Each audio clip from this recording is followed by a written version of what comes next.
Everybody today is talking about the future. Jesus, Paul, Isaiah, everybody's talking about what's coming. And the reason, I think, is because in those days, people were not future-oriented.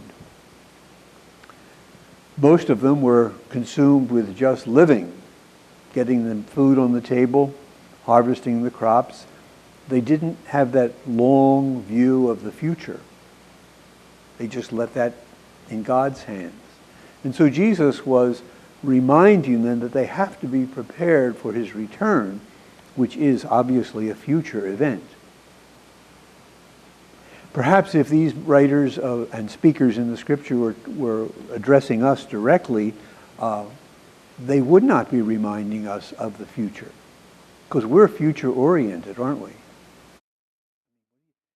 The first thing you do when you get a job is to start looking into what the pension's going to be and getting the 401k and getting that all ready.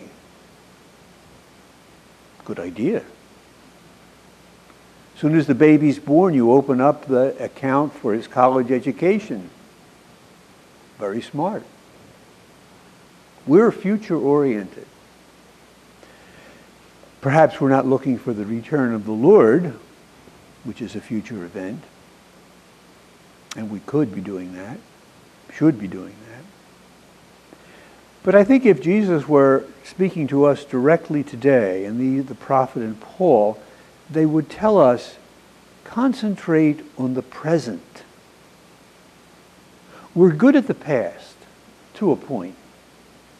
Most of us can't even name our great-grandparents. And these days, people knew everybody back to the beginning of the world by name, didn't they? So we're all right on the past. We're remembering the birth of Jesus and all that means in the reality of our lives. At least I hope we are. But it's the present that we're weak at. Everything is so gone. If your watch is digital, you can actually watch it second by second, or watch the hand go around. And of course, time doesn't drag for us. Time is gone. But time is all we have, the present time. And that's what I think Jesus and the prophets would be saying to us today. Concentrate on the now, and you will be ready for the then. Isn't this what the Pope is saying, Pope Francis?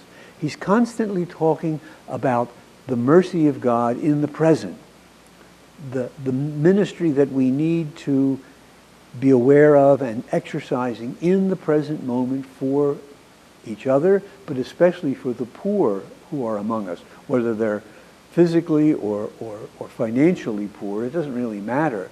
But he says the present is where the activity of Jesus is in the world today, in our lives and in the lives of others, to the extent that we extend ourselves to others.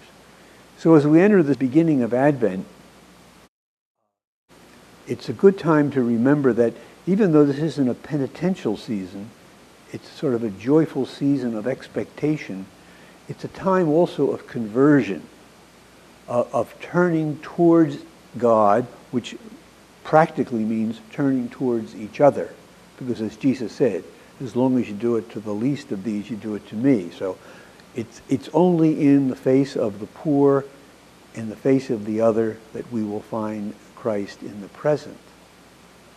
And then we won't have to be worried about the future. That little parable there about two people in the field and one taken and one left, and two women in the kitchen getting ready for supper, one taken and one left. It's an interesting little parable, because what they translate as taken, really most of the time that verb in the scripture is received, not taken. So one will be received into the kingdom, into the future, and one won't. Let's make sure we're the one that's received.